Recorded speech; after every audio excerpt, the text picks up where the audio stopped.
Okay, we're back. The manner in which I work has been to work backwards. That is to say that I decipher how photographic paper responds to exposure, and then I design my negatives to work best. And I know that most people don't work this way when they're learning photography. They start with the camera. But in the second section, I will show you how I work with behind a camera. But this is the best way to approach printmaking now, because if we understand how paper responds to exposure, then we can make the best negative to print from. Okay. Now, Kodak, actually a number of manufacturers used to make a step tablet, and I don't know if these are available anymore, but this is a photographic step tablet, and basically it's black and white film that has different densities exposed on it. This is what it looks like. I'm not sure if you can see this that well. Turn on. There's a sheet of film with all these steps, and there's 21 steps there that can be measured on a densitometer. And by the way, I do have a number of these that I purchased when they were available. And if you can't find these, you might be able to contact me through my email, which is at the end of each session. And then I think they sold for almost $100 each when they were discontinued. I don't know how they made these, but they're perfect. Perfectly linear. We'll get to that. Now, if we think of the light stopping properties of film, we can say that a negative that is dense, that's dark, would prevent light from coming through, whereas in the areas where the film is thin, more light comes through. The light that comes through would produce on the print a darker image, and what's preventing the light from coming through would produce a lighter image on the film. So a grayscale would then produce, this area would produce a black image, and this area would produce a white image with no light coming through at all. And we talk in terms of stops in photography. This is true in the camera as well as in the darkroom. And one stop is basically a factor of 2, doubling the light that is allowed through. And so in photography, we deal with a really long range. 10 stops is what this step tablet covers. And if we think in terms of a faucet with water coming through a faucet, and let's say in 1 minute 100 gallons is allowed to come through a faucet, and if we had a filter that could prevent half of that water from coming through, then you'd have only 50 gallons in 1 minute. And if we made another filter and we again cut it in half, then only 25 gallons would come through in 1 minute. Each time we prevent 1/2 of the penetration of the water is 1 stop. So if we go from 100 gallons to 50 gallons, 25 gallons, 12.5 gallons, and so forth, so on, you could see how in 10 steps you would be dealing with a very large number. In fact, 100 gallons, I have this down, 100 gallons of water is 12,800 ounces. So in 1 minute, 12,800 ounces would be allowed through a faucet. And after 10 times of stopping, you'd be reduced down to less than 13 ounces, 12.5 ounces. So those numbers being so large, we have to come up with a shortcut method of talking about 1 stop, 2 stops, 10 stops. And densitometers does precisely what we're talking about. It gives you a numeric value of what is penetrating through this film. And densitometers are calibrated to read numbers logarithmically. So 10 to the power of 0.30 is equal to 2. And 10 to the power of 0.60 is equal to 4. And 10 to the power of 0.9, then if we increase each one of the logarithmic number by 0.3, it would double the number. It is equal to 8. So that's why densitometers are calibrated to 0.30 equaling 1 stop. So if the densitometer, how it works is there's a light bulb underneath and it collects the light through here. And it happens to have filters, but since we're dealing with just black and white right now, we're not going to be using the filters.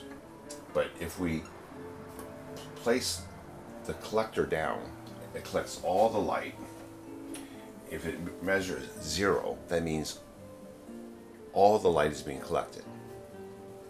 So if I take this film and I measure just the base, just the clear area, you'll see that it measures 0.06. I can zero that so that it shows 0. Now I'm going to move the camera closer so that you can see. Okay, so just a second here. Okay, so if we measure the base of the film and we collect all the light coming through, it'll show 0. The first step, which is half a stop, measures about 0.14. The next step would be 1 stop, about 0.3. And then this being another half stop, 0.45. And this should be about 0.6. So you can see as we go on, if we go all the way down to the deepest black, you're going to cover 10 stops. And believe it or not, when we photograph out in the world, you'll most likely be confronted with more than 10 stops, as much as 15 stops of brightness out there. But how the film responds to that exposure is going to be different than how paper now responds to this. And so we're only talking about how paper responds to density, range. And when we take this strip of film and we expose it onto paper, we can then see how paper responds to a density range, this range of densities. Okay? All right. I'm going to back up the camera again. Okay, so I made this enlargement so that you can see what the 21 silver step tablet looks like. So the clear area of the film is the film base. The first step is measuring 0.15. The next step goes up 0.15 again, so it's 30, 45, 60, and so forth. So you've got 1, 2, 3, 4, 5, 6, 7, 8, 9, 10, 11, 12, 13, 14, 15, 16, 17, 18, 19, 20, 21 steps, which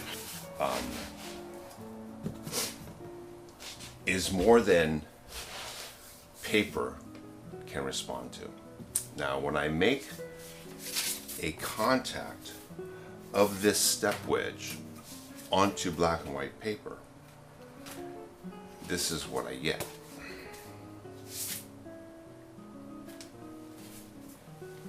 So you can see that the print here is the same size as the film. And what I can see when I expose light through the step wedge is only a number of these steps. I don't see all of them because paper doesn't respond to such a long density range. And in fact, what we can get is about 7 steps that we can see clearly. And again, I had to enlarge this so that you'd be able to see it better. So I'm going to get that. Okay, just a second. Okay, I'm back. So again, when I made this contact print,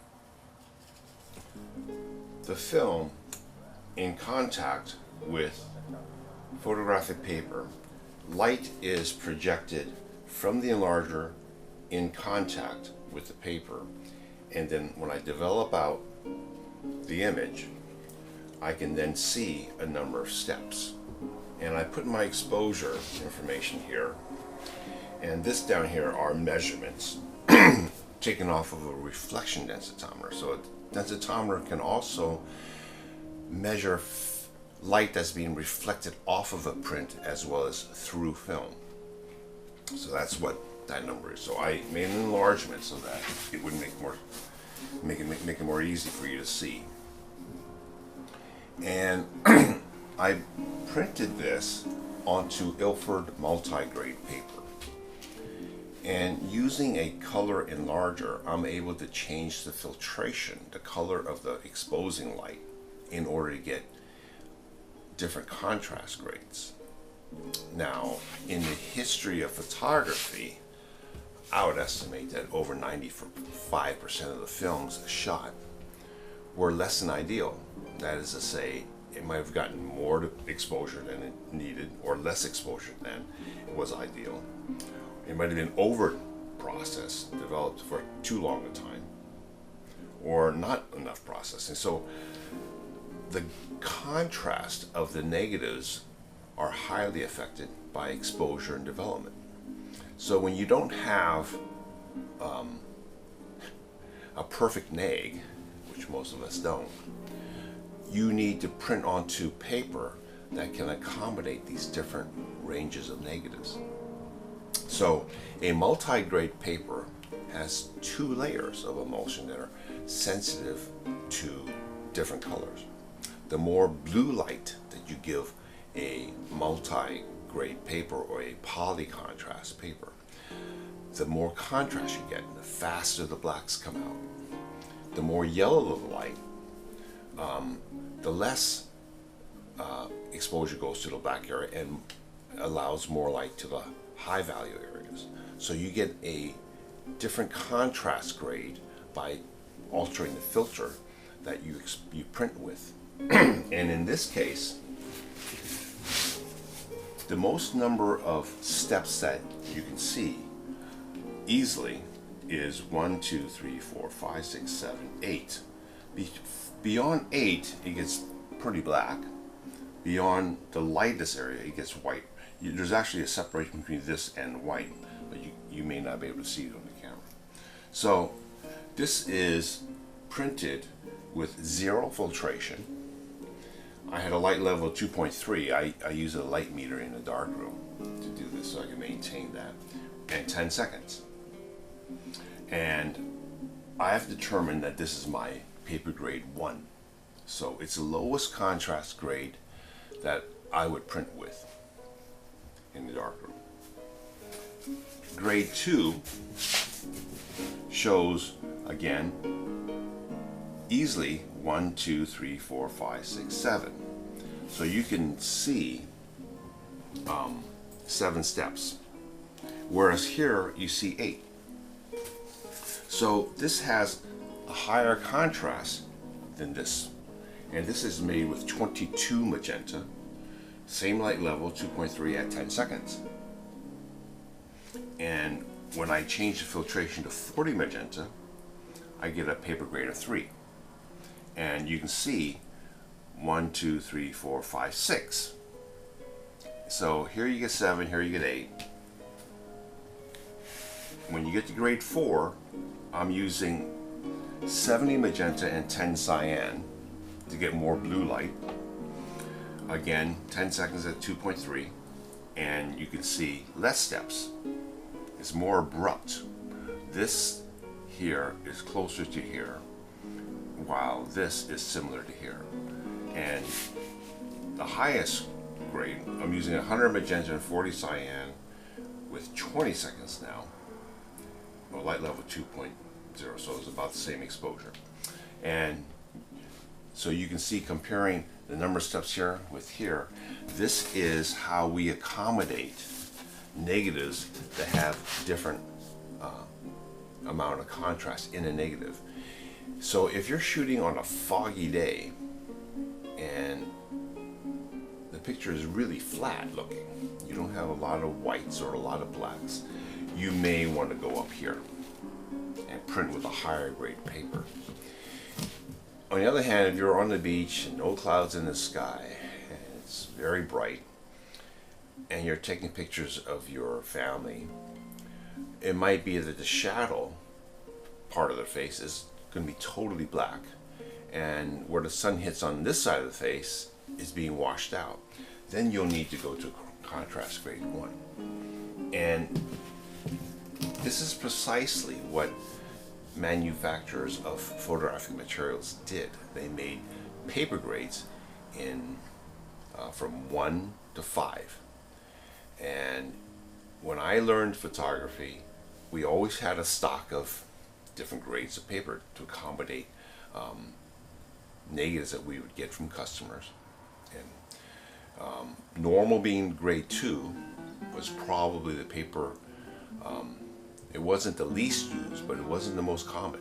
Most common paper I used when I was in the business of printing black and white was probably 3 or 4.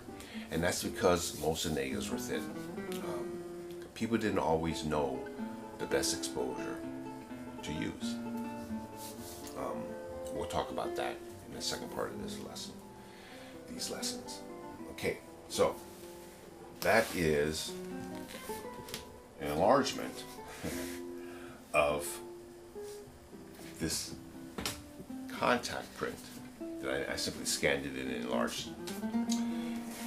And if you look at the numbers, you approach 2.0 on the reflection part of the densitometer. When you're measuring the light reflecting off of a print, a densitometer also collects the light coming off of a print.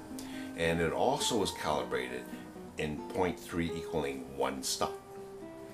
And your blacks, as indicated here, goes up to about 2.0, and the whites are always around 0.07. You never collect all of the light that is reflecting off of a print, because some is absorbed by the paper. Okay, so we've covered that.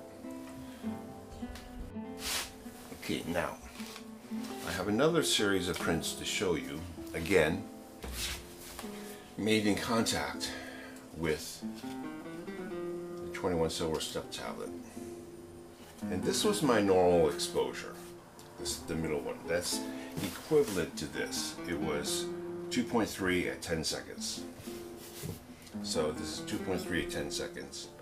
And this one got 2.3 light level at 5 seconds. And this one got 2.3 at 20 seconds. Same filter pack, just a different amount of exposure. This got half the exposure, this got double the exposure. And again, I enlarged it. So hopefully you can see this clearly. 5 seconds, 10 seconds, 20 seconds. And what you'll notice is that this grayscale that is clearly seen shifts exactly 2 steps. And here, exactly 2 steps. So, in fact, 0.3 does equal 1 stop in the darkroom. You don't get any more steps because we're not changing the filter pack. You don't get any less steps because we're not changing the filter. You're getting the same number of steps. You're getting the identical measurement of the gray, except it moves 2 steps over. So this is just a demonstration how doubling exposure and cutting the exposure in half equals 1 stop. And it correlates with the movement of the steps on the 21 silver step tablet. Now I'm going to take you into the darkroom with this, and I'm going to show you the light level and my enlarger setup, okay?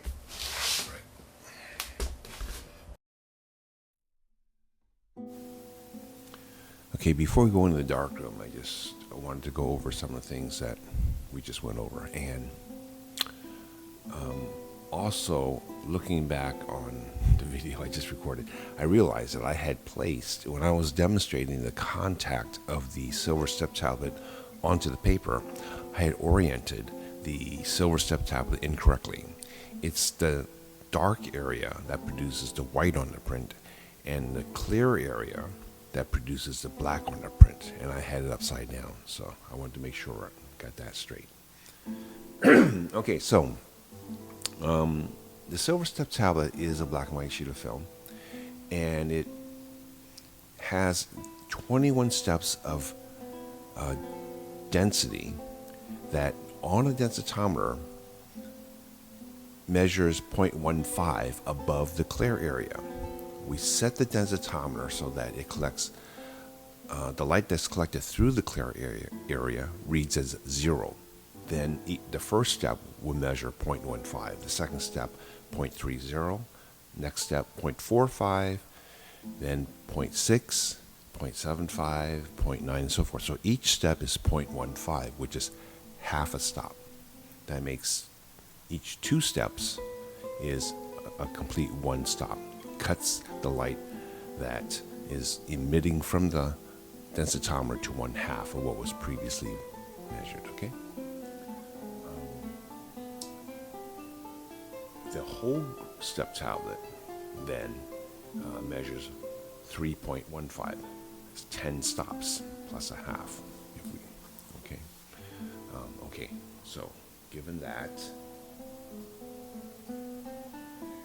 the next slide here is the enlargement that I showed of the 3 step tablets contacted with 1 stop differences in exposure. You'll notice that the top one received only 5 seconds. The middle one received 10 seconds, and the bottom received 20 seconds. So successively 1 stop differences. The normal in the middle, which received 10 seconds, has those steps positioned just to the left of the center.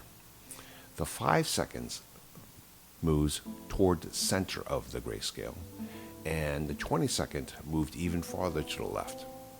And you'll notice that there aren't any more steps, and there aren't any less steps, because they're all done with 22 magenta. So we didn't have a change in contrast. All we had was steps moving precisely 2 steps to the left each time that we added more exposure. Okay, so I just want to make sure that you got that. All right. Okay, so this is my enlarger, and one of my enlargers, and you can see how I can dial in filtration. Turn this on.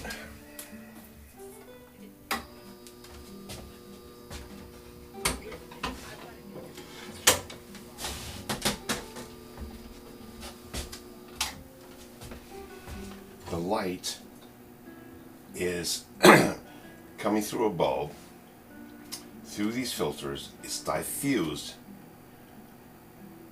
in a mixing chamber, and I'll leave this off. And the color will change depending on what I dialed in here. This is more yellow light. And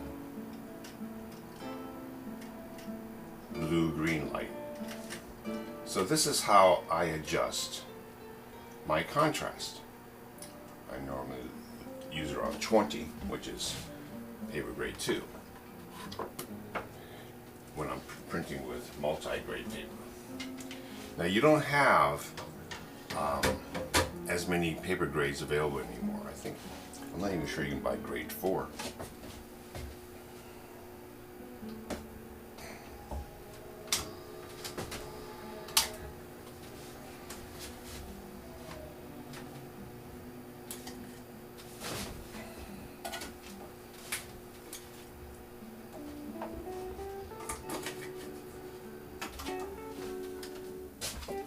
So, okay, so that is the enlarger, and down below is the easel where the paper is placed and the light is projected onto. Normally, with a color enlarger,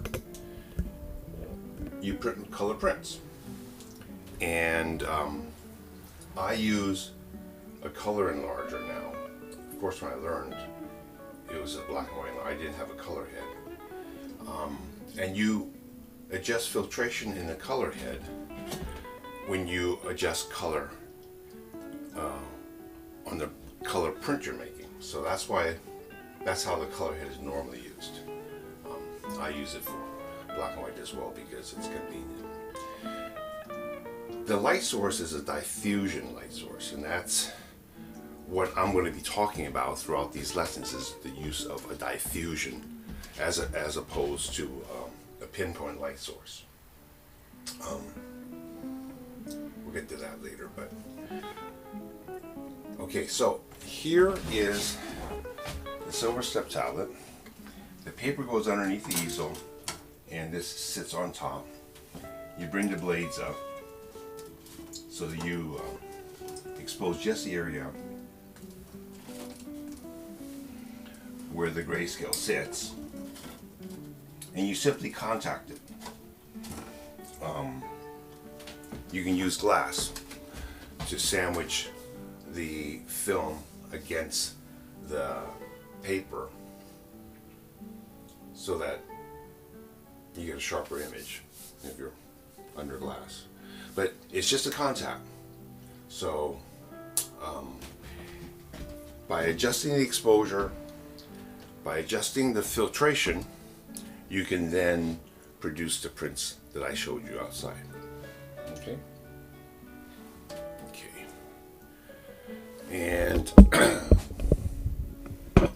just to let you see what my darkroom looks like, this is my workstation where I print. I've got a roll easel. This actually is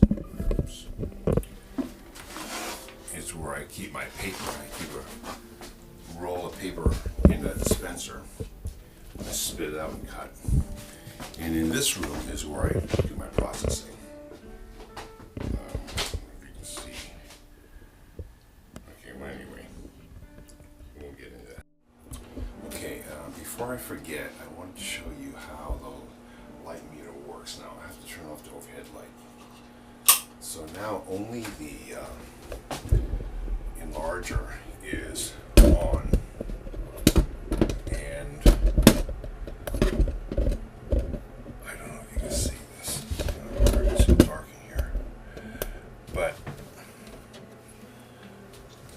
enlarger a little bit,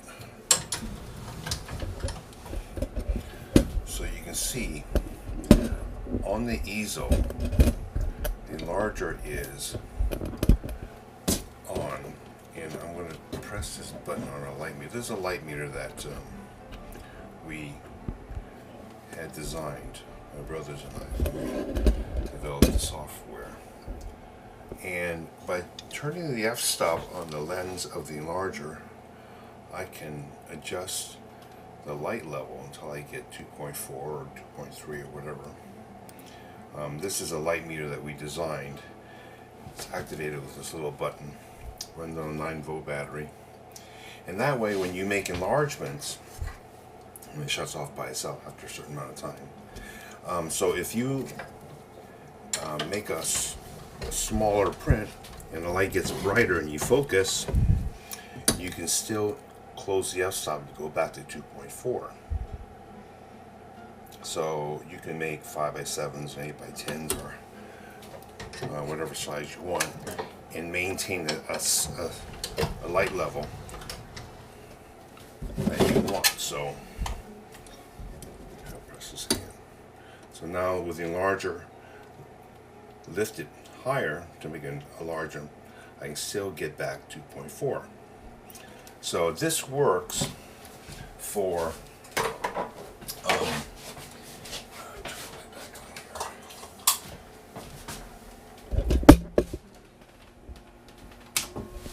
so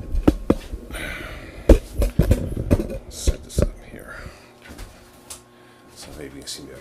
So this allows me to have a constant light level, and it works with all the lights off and just the enlarger projecting down onto the easel. You put the light meter on the easel and you maintain the same light level when you're making, so you have repeatability, in other words. Yeah, you can purchase these, well, you used to be able to purchase these plug-in, but then you have all these cords and stuff. So we designed one that is independent. It works on a 9-volt battery and very convenient.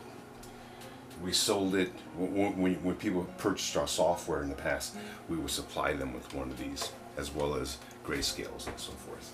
Okay, so that's the Darkroom. Okay.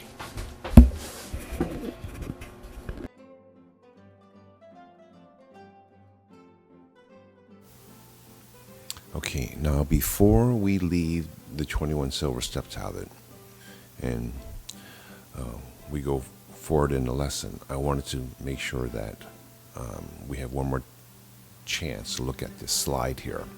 These are the 5 black and white contact prints I made from the silver step tablet that received different amounts of filtration.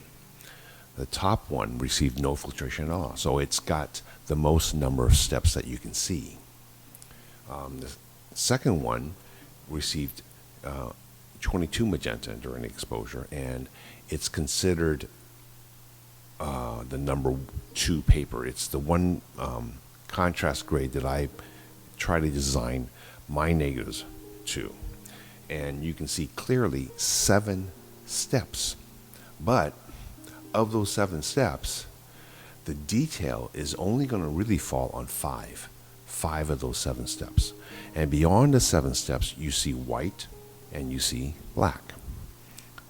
But keep in mind that second grayscale is number 2 paper, and that's the standard. That's what ideal negatives print on, number 2 paper. The third print that is there received 40 magenta, and so you can see that there are less steps being shown now, and it's useful again in those circumstances where your negatives are less they don't have enough contrast, so the paper boosts the contrast. The problem there is, of course, your negative, if it's printing on number 3 paper or number 4 paper, means that there's less detail, there's less information in your negative, and you're boosting the contrast on the paper. The bottom print, which is number 5, has the least number of steps shown, and the contrast that you see there is not as contrasty as the old papers that were made as a number 5 and number 4 paper. Those papers that were designated as number 4 and number 5 were actually quite a bit more contrasty than the Ilford multi-grade can produce. But these are 5 grades that I was able to produce on current paper made by Ilford. Now, here's the thing. If you don't remember anything else, remember this. 7 steps on number 2 paper is your standard. But of the 7 steps, you really can you can easily see 5. So 5 steps is where you want to place the detail, the important detail in your photograph. because you can see that. You can easily see those 5 steps. 7 steps, beyond 7 you get black and white. And visually, when you look at this grayscale, your eyes may not be able to discern much darker than beyond 9 steps. But the densitometer will, and we'll get to that when we start doing our film testing. You'll see that the densitometer can in fact measure blacks that the eye can't see. And this is important because it's the blacks that go over time. When I said in the introduction that a black and white print will last over 1,000 years, I don't mean to say that it's going to look the same in 1,000 years. You'll still see an image, but the blacks won't be as strong. And again, we'll see that later on. I can show you. And toning helps, but that only goes so far. So the densitometer can see better than the eye, the black areas. But 5 steps is where your detail is going to fall on number 2 paper. So I'm going to be showing you how to photograph, make negatives with the detail that you want within 5 steps. Now 5 times 0.15 equals 0.75. And that's your ideal density range for your detail in your negatives, so that you can print on number 2 paper. And this is consistent with what Ansel Adams teaches in the zone system. Okay, now this is the part of the lecture that I'm probably most uncomfortable with, because I'm going to talk about what I think makes a fine print. And keep in mind that, like I said in the introduction, just take what you will and run with it. Just, don't give me that much credence on what I have to say, but try to connect what I say technically and how to do those things that I think that makes a fine print. Because I don't expect you to believe I know what it takes to make a fine print, or I know what a fine print is as opposed to anyone else. This part of the lecture is not so objective. I'll try to be objective in that I'll talk about technically what I think you can do in order to get things like local contrast and so forth. Okay, so let's start with that. Local contrast. When I look at a print, whether it's color or black and white, I like to be able to look in, and my eyes will travel through a print and see good contrast no matter how I crop it with my eyes. If you take a rectangle and go up to a print and just isolate certain areas of interest, a fine print will have good contrast no matter how you crop it. And that's not always the case with fine prints. I'm not drawn to prints that are flat or too contrasty. I like good detail, but not that everything has to have a tremendous amount of detail. But where it's important, you have to have detail. You got to be able to lean in, look at a print, back up, and still appreciate it for what it is.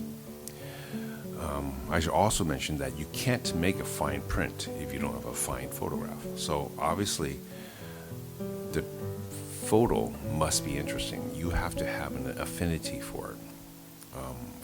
Speaking as one who's made a living printing for others, I've printed plenty of photographs that I didn't like, especially when you're marketing pillows and kitchen utensils and sofas and bedspreads. I mean, there's only so much you can do and keep your interest up. That's why when Robert Cameron came along, it was such a pleasure to work with him, because finally I had some decent images to work on.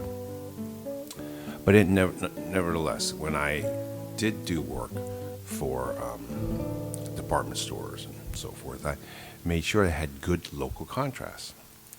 And one of the problems when printing with paper grade number 1, which is a lower contrast paper, is you may get detail from the shadows to the highlights, but the contrast isn't good. It just looks flat overall. So local contrast is one thing. Another thing is sharpness. You need to, if the picture is not sharp or not sharp enough, you can't make it that large. But even if you're making contacts, if the negative is not sharp, it's just distracting. And distractions are what I try to stay away from. Anything that departs from allowing my eyes to see easily is a distraction. And that's one of the problems with color photographs. Color tends to be misused. Sometimes colors are so bright, the whole print is distracting. You don't even know what to look at. So these are things that detract from a fine print. A print should have form, design, and your eye should see it easily. You shouldn't have to think about what you're seeing. It should just be, and you don't get tired of it. You don't get tired of looking at a fine print. The first time I came across a Nude in the Dunes by Edward Weston, it was in the Museum of Modern Art in New York. And I stood there for about maybe 10 minutes. And I was probably 4 or 5 inches from the print, looking at the detail. I just, of course, at that time, I didn't know it was a contact print. And also, I didn't know how to photograph like that. It had so much brilliance, sharpness, detail.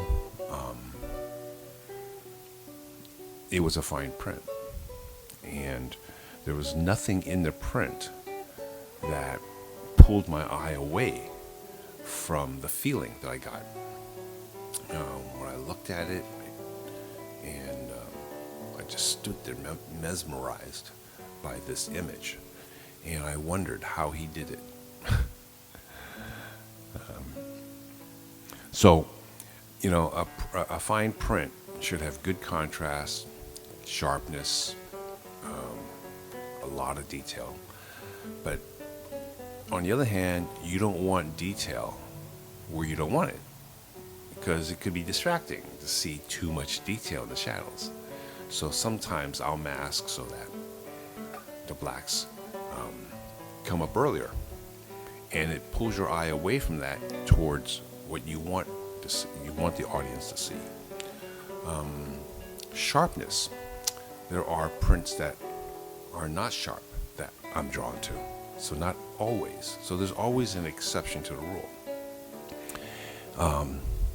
The balance in a photograph. Nothing seems off kilter. What bothers me a lot of times, and this is true when I got film and even files from clients, if the horizon is a little bit off, it just bugs me. If it's off by a lot, it doesn't bother me. But it's just a little bit off, then it's very distracting. So things like that, and that might be just me. But these are things that contribute towards making a print successful and not successful. Okay.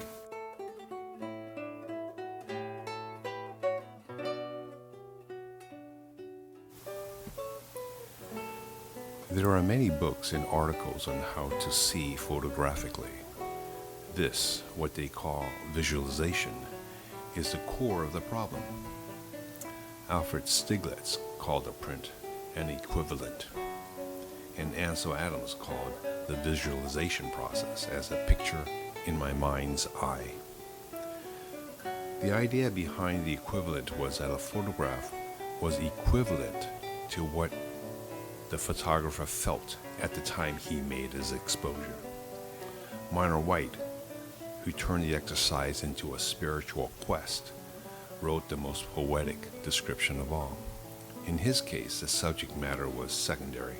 He was interested in capturing the spirit within the depiction of the physical object itself. Seeing the spirit within, then, was a concern of his visualization. Lastly, I want to mention Win Bullock, partly because my father had a personal relationship with Mr. Bullock and learned more from Mr. Bullock than he learned from Ansel Adams. Win Bullock looked for symbols in nature, tried to capture photographs that caught a symbol of things, because he felt that the world that we saw physically, that there was more there than what the eye saw, and he tried to capture that with his camera. The last years of his life he spent taking pictures of color abstractions, and because color was at the time difficult to print, and he was never satisfied with the prints he got from his transparencies, he didn't venture into making prints. But he did photograph a lot of 35mm Kodachrome slides. Personally, I came to believe that a successful photograph had less to do with what it looked like as compared to what it felt like. To me, a good photograph has a lot of feeling, and that feeling can be spiritual, or it can contain something as simple as a memory. What is important, though, is that the feeling is real. Matter of fact, I've often felt that in many ways the world is filled with illusions, and the only thing that is real, or for that matter, what we can take with us when we die, is what we know in our hearts to be real. And that reality is stored in our feelings. This is why so many of my old friends, and I'm talking about old as 80 or 90 years old, they bring out photographs to show me when they speak of their life. Many times they've asked me to copy and to enlarge old photographs, which may only measure wallet size in many cases. To them, that photograph represents what was real and meaningful in their lives. At this point in their lives, material objects have very little meaning to them. The techniques that I am imparting to you are tools that can be used in order to fulfill your quest in making a meaningful photograph. That is all it is. When someone sees and feels something from a photographic print, it doesn't really matter how that photograph came to be. Maybe the photographer had to travel half the world in order to capture that moment, or had to wait days for the light to be right. Maybe the print was made over and over again. It took many years to make it because the printer didn't have the technique to get it just right. And it really doesn't matter. What matters is that the print somehow is successful in containing the sincerity of the moment and has real meaning to the viewer. So don't get overly concerned with the technical process. Get the technique under your belt for sure, but then let it go and make the photograph. I have read a number of books on the zone system and the pros and cons of using one film over another. Expansion and compression of photographic scenes by various means have taken on many chapters in a number of books. But my interest is getting to the heart of the matter, and that is why I consider what I'm imparting as a shortcut method. And I've seen many good photographs that just didn't work. Sometimes they seemed to make it halfway to what was meaningful.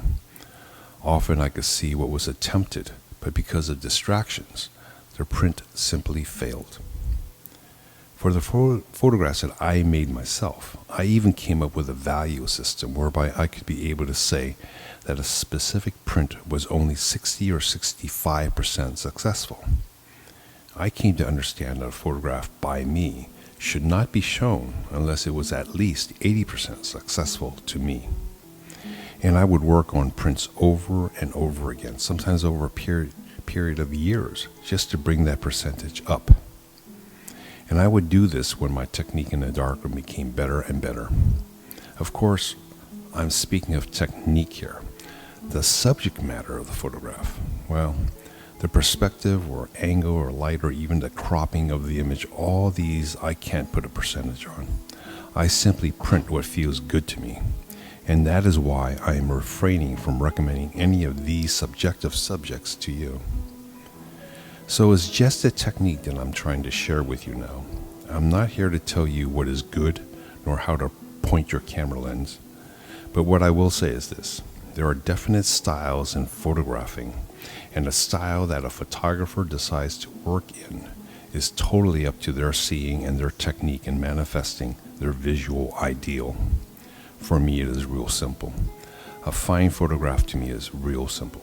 It should be easy to look at. What prevents it from being simple are distractions. So I'm constantly aware of what detracts a viewer from seeing what it is that I feel my photograph contains. The manner in which I try to eliminate distractions from a photograph is what defines my technique. Okay, and now I want to go back to the densitometer and the grayscale.